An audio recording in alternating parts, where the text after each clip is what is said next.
Hey guys, it's Matt with BleepinJeep. We're here at my buddy Ross's shop, and he does a lot of off-road racing, endurance type racing.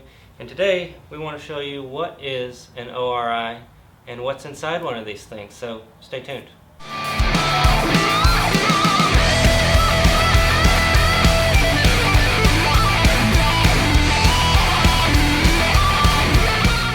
This video is brought to you by Crawl Off-Road. So if you need a set of ORIs, give Jason a call. His cell phone number is on the website. The link is below. Alright guys, this is Ross. This is an ORI Strut. Ross, tell us exactly what functions this does.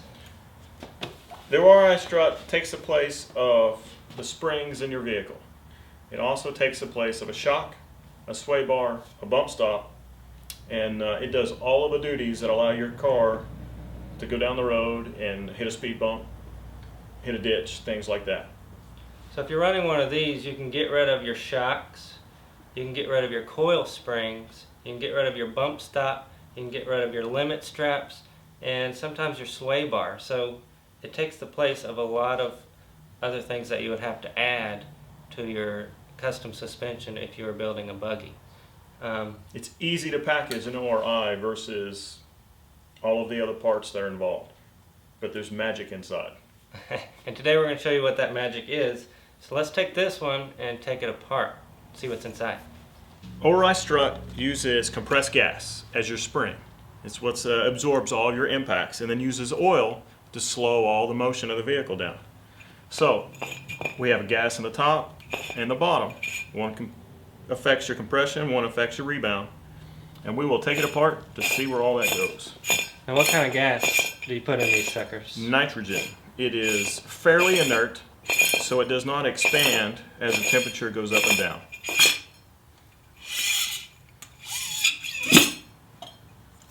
So we have tubes that pull oil from our body in and out while the valving does its work. So as the shock comes up and down, you have oil inside, and it pumps it up through and through tubes, and it helps cool the oil and helps dampen the motion. So we have our main body where all that oil resides and allows you to pump oil up through your tubes. So your strut dampens the movement of the wheel up and down, slows the body movement so you can absorb bigger impacts. But once you bottom out, the strut also has a bump stop inside of it, and that's what this bump stop is. You have small holes that your oil flows through until you get to the bump, and it closes off and then it absorbs the big impact. Overall, this was our main body where our main oil resides for compression. Then we have rebound, which would be the bottom side of the shock, which we'll open it up and take a look. Part of your rebound has a valve so you can speed it up and slow it down.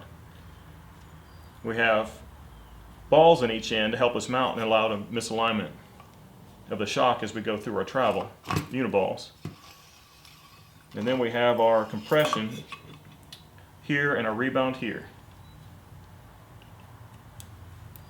We have our compression valve in our top, and this helps slow, and that's where your wheel reacts and goes back down from the vehicle, and you can open it up and look at it. We have a tube that allows our gas to go in and out so we can change our pressures on the bottom and change how the vehicle reacts. Now normally this would all be tight, but we've disassembled it hand tight so we can pull it apart quickly for you guys. And we have tubes that affect the valving so we can adjust our rebound and compression. So because the ORI is a very adjustable part that we don't have to change parts out necessarily to change how it reacts. And our oil moves in and out and affects our tire drop out. So it affects how it travels on the ground. Overall, these tubes are hollow. And there's valving inside here where the magic resides for your compression. Okay, our main seal for our compression is here.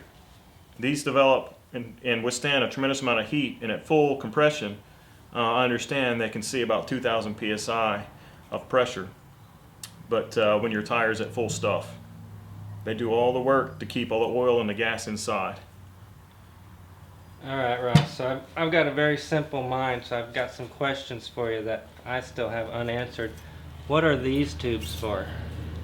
My understanding is these scavenge oil from inside the body, so as your wheel drops out, they suck oil up in the tubes so it can run through the valving.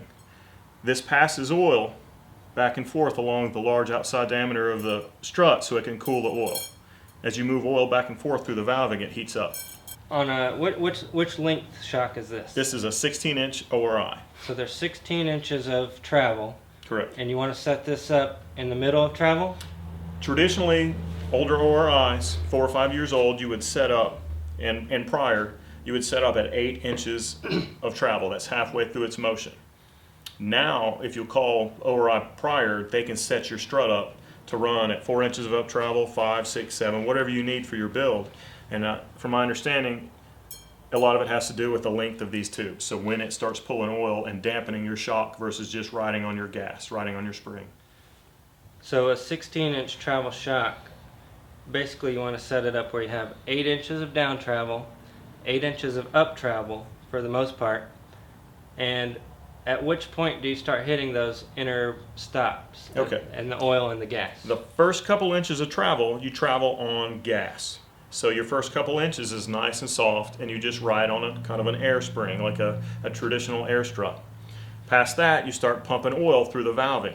So your next couple inches, you have oil pumped through, and it goes through the valving, which is velocity sensitive. The faster the strut moves, the tighter the valve gets. Up to the point, the last inch of travel is your bump stop. So as a tire comes up hard, the bump hits and slows that wheel down and keeps it from rebounding hard. Alright Ross, so on my rig, I'm running a 16-inch shock in the rear and a 14 up front, but I've only got about 5 inches of up travel. What can I do there?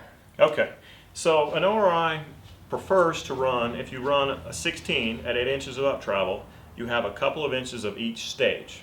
If you run a 14 at 7, you have a couple inches of each stage. If you need to run with less shock shaft showing, you're still going to have all your stages, but you will have less of each. You only have a couple inches of travel of each stage. Now, it's my understanding that ORI can set them up so you can still have all 3 stages and not run on your bumps.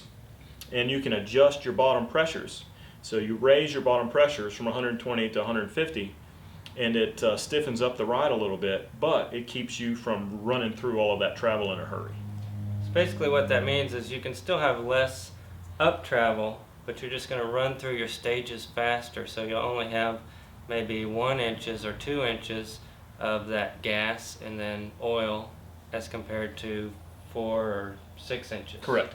The dampening, the longer, the more shock shaft you have that you can dampen, the bigger impact you could take. But if you're in the air and your axle drops out and you have all 16 inches, you have plenty of dampening to take the blow. If you're riding along at 4 inches and you take a big impact, you only have 4 inches of travel to slow that wheel down.